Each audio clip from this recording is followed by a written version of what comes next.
Good morning, my friends. I hope you're doing well. Sending you tons of love. And we're out in nature today. It's sunny. For the first time in a week or so, we've got sunshine. It's a beautiful day. And so I had to just bring you out here so you can hear the birds with me.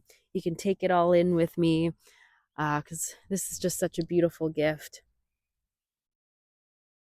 And I had made a short video about how it's okay if you don't have it all figured out and how you probably will never have everything figured out in this life. And that's okay.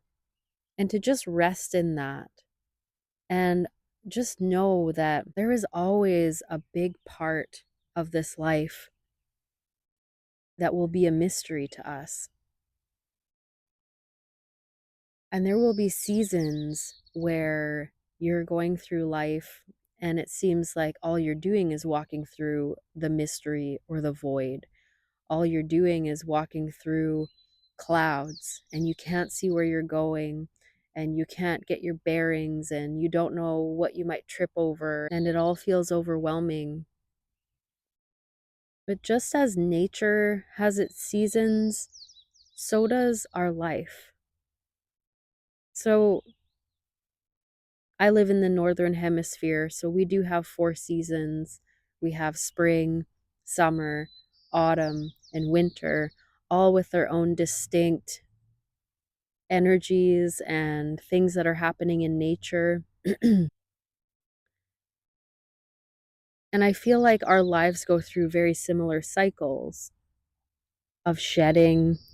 Leaves shed their, or like the trees shed their leaves in the fall, shedding, slowing down, releasing, sinking into deep rest, into freezing, into the winter, into the cold, into the quiet, into the dark.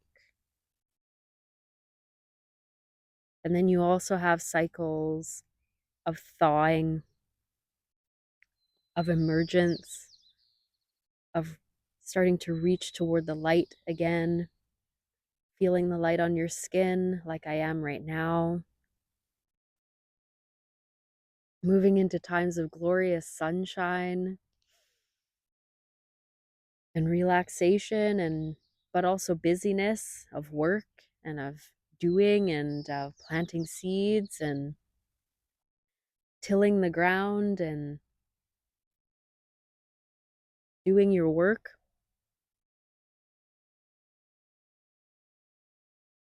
Then there's a time of rest in the warmth, tending to your garden, watering your seedlings, watching them grow,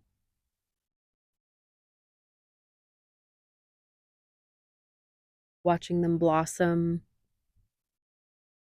and then bear fruit and seeds for the next generation. And then the harvest, harvesting all of the fruits of your labors, celebrating, enjoying.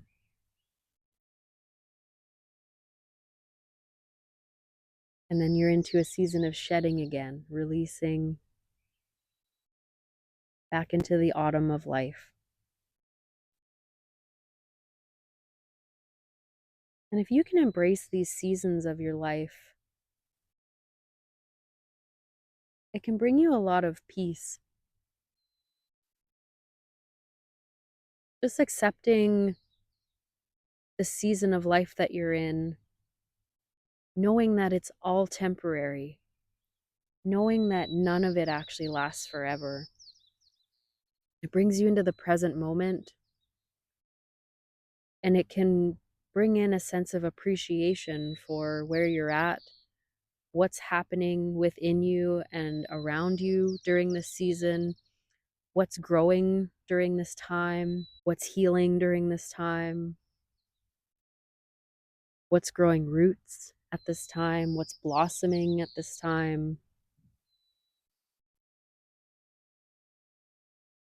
And embracing all of the emotions that come along with each season.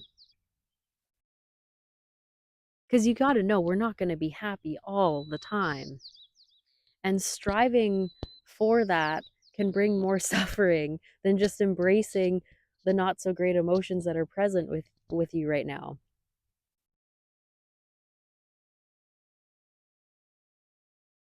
I found through my own personal practice and through that of my peers and mentors that when you embrace an unpleasant emotion, you lean into it, you allow it to be felt, it passes really quickly. Like I went through a purging the other day. I got massively triggered out of the blue, and it brought up all of this rage. And when I leaned into it and allowed myself to actually feel what was coming up, because I was having a good day up to that point, when I leaned into it and started to actually allow myself to feel it and start to voice what was coming up for me, I realized that this was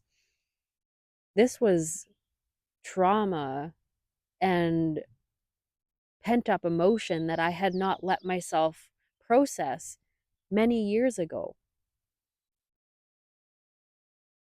Because at that point, I was in survival mode. I was just doing what I needed to do to survive. I didn't have time to actually feel the depth of these feelings. So thankfully now, I guess I was in a space where my body felt safe enough to actually process these emotions.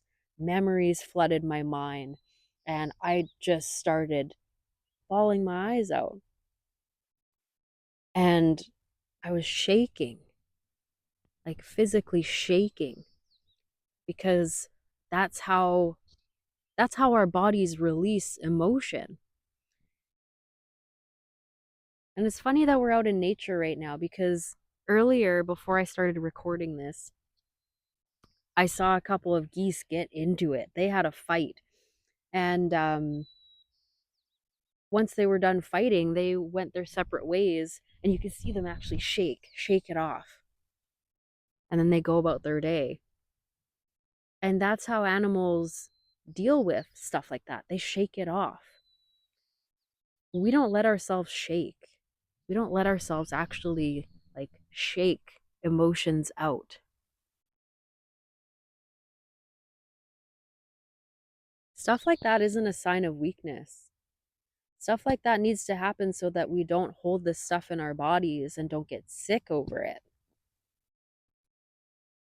So that was a bit of a tangent, but I felt called to share it because I'm on this journey with you guys.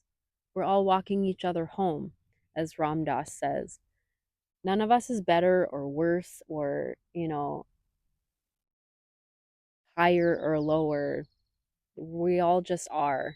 We're at various stages of our journey and our evolution, and we're all just trying to figure our stuff out. And so that's why it's so important to find something in life to anchor you and ground you into the present moment every single day. For me, it's my walks, it's nature, and it's meditation. And nature has been my anchor point since I was a kid. I would go out and play in the forest and find my favorite tree and just lean up against it. And really it felt like the tree was just taking all the weight off my shoulders. And when I'm out in nature, I feel connected to something greater. I've called it the Great Spirit or God, but I feel connected to that something greater when I'm out in nature, when I'm sitting in the grass, when I'm swimming in a lake or the ocean, when I'm watching birds and wildlife or the clouds.